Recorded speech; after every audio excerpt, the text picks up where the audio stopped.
Bonjour et bienvenue sur Bad Bugs, le podcast. Ici on vous parle d'un sujet pas très sexy, mais qui concerne plus d'1 million de personnes chaque année en France, les punaises de lit. Parce que c'est un fléau sociétal, Bad Bugs, le podcast, démocratise ce sujet tabou en donnant accès à de nombreuses émissions gratuites autour de la punaise de lit. Le plus gros problème avec ces nuisibles, c'est le manque de sensibilisation. Donc chez Bad Bugs, on vous en parle. Au menu, des anecdotes historiques, de nombreux conseils pour choisir le bon traitement, des fun facts, des tutoriels pour faire le bon diagnostic chez vous, ou encore des fiches méthodes pour que la punaise de lit n'ait plus de secret pour vous. C'est parti!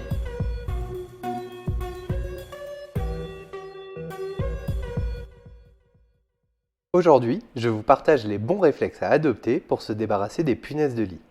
Pour cela, nous allons voir d'abord comment évaluer le niveau d'infestation, ensuite comment choisir le mode de traitement le plus adapté à votre situation, et enfin les erreurs à éviter et les trucs et astuces pour maximiser l'efficacité du traitement. Commençons par l'évaluation du niveau d'infestation. Forcément, la première question que l'on se pose lorsque l'on a des punaises de lit, c'est de savoir si l'infestation à laquelle on fait face est forte ou pas. Et effectivement, c'est une question importante car elle va influer sur la stratégie que vous allez adopter pour la suite. Pour estimer votre niveau d'infestation, vous allez devoir partir à la recherche de traces de la présence des punaises de lit. Le premier signal est bien souvent l'apparition de piqûres évidemment, même si 30% des personnes n'y sont pas allergiques et n'ont donc pas de réaction. Pour ce qui est des autres indices, vous allez concentrer votre inspection sur les zones de prédilection des punaises. Les sommiers et les matelas, les tables de chevet, les canapés, les plinthes aux alentours et les cadres accrochés au mur. Les punaises de lit aiment particulièrement les petits espaces sombres et confinés, proches de leur garde-manger, donc les lieux où vous vous tenez le soir. N'hésitez donc pas à démonter une ou deux lattes de votre sommier par exemple, pour vérifier que vous n'en trouvez pas dans l'espace entre la latte et le cadre du sommier. Dans ces différents espaces, vous pourriez trouver deux types d'indices. Soit des punaises aux différents stades de leur développement, des adultes qui ressemblent à des pépins de pommes ou des nymphes qui ressemblent plutôt à des grains de sésame plus ou moins gros selon leur stade de développement. Mais vous pourriez aussi trouver d'autres types d'indices, comme des œufs, de petits amas microscopiques de grains de riz translucides, des déjections qui ressemblent aux taches laissées par un stylo plume que l'on aurait secoué, ou encore des restes de mue, sortes de petites coques jaunâtres et translucides. Vous trouverez des photos de tous ces indices sur notre fiche conseil dédiée, je vous glisse le lien dans la description. Une fois cette inspection réalisée, une question se pose. Et alors, est-ce que je suis très infesté ou pas ? Pour y répondre, je vous partage donc un petit barème en fonction de ce que vous aurez trouvé et des autres signes comme les piqûres. Une infestation de moins de 5 semaines est considérée comme très précoce.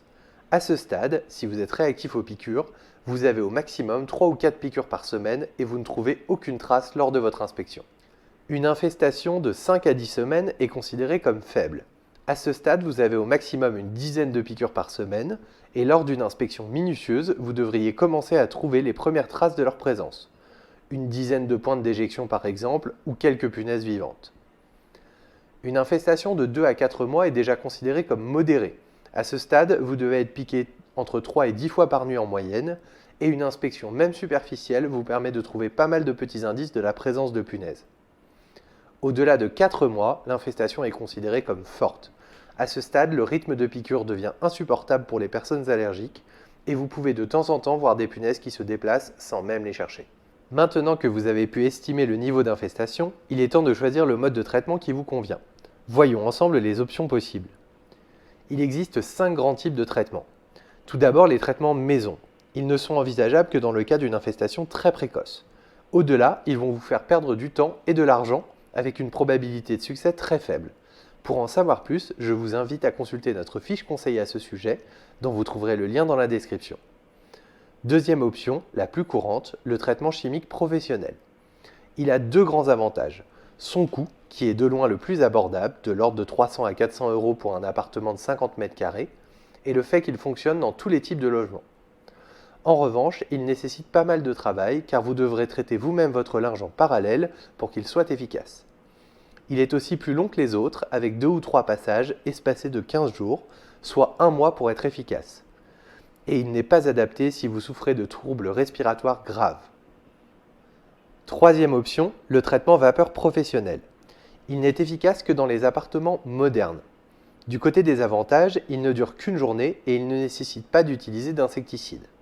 En revanche, il impose lui aussi que vous traitiez votre linge et son coût est plus élevé, de l'ordre de 600 à 1000 euros pour 50 m². Quatrième option, le traitement par cryogénisation. C'est quasiment le frère jumeau du traitement vapeur, simplement il utilise le froid plutôt que le chaud et il fonctionne très bien dans les appartements anciens. Dernière option, le traitement par canon à chaleur. C'est l'option la plus confortable car ce traitement qui fait chauffer tout votre appartement à 60 degrés pendant plusieurs heures ne nécessite pas que vous traitiez vos textiles et vos papiers en parallèle. En revanche, il n'est pas réalisable en étage élevé et il représente un budget conséquent de l'ordre de 2 à 3 000 euros pour 50 m².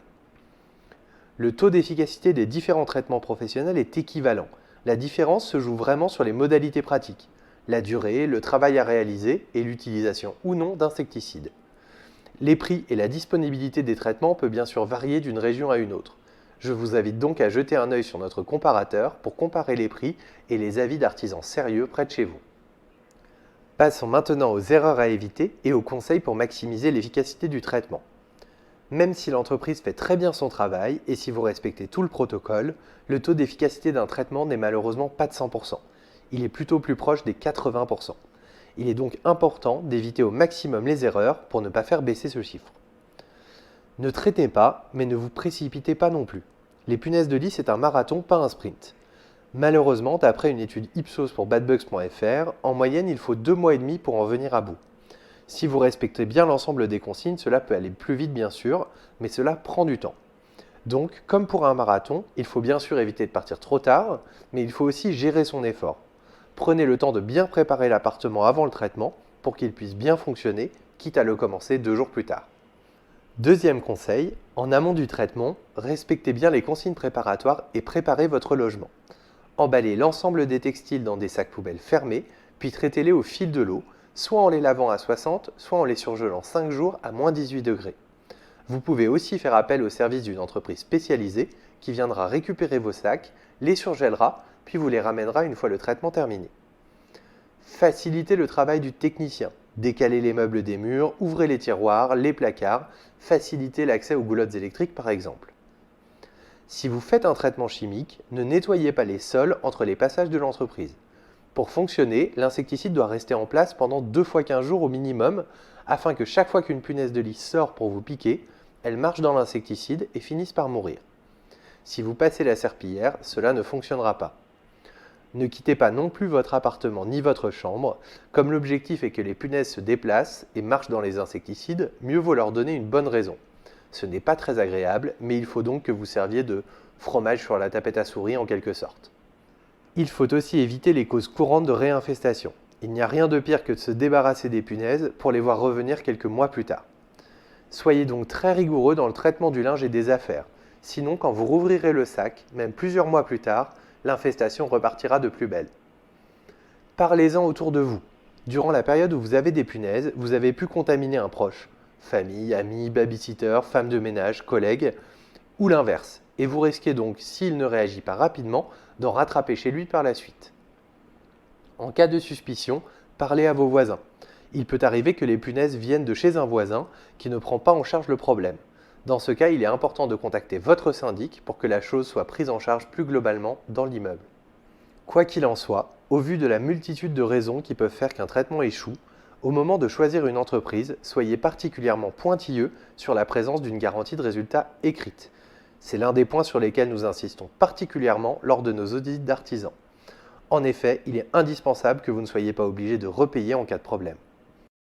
Vous avez écouté Bad Bugs, le podcast dédié à la punaise de lit pour que demain tout le monde connaisse ces petites bêtes sur le bout des doigts et ait les bons réflexes. N'hésitez pas à nous partager vos réactions en commentaire. Retrouvez l'ensemble des liens utiles et des articles d'approfondissement dans la description. En attendant les prochains épisodes, n'oubliez pas d'aller faire un tour sur nos réseaux sociaux ou sur notre site badbugs.fr. À très bientôt!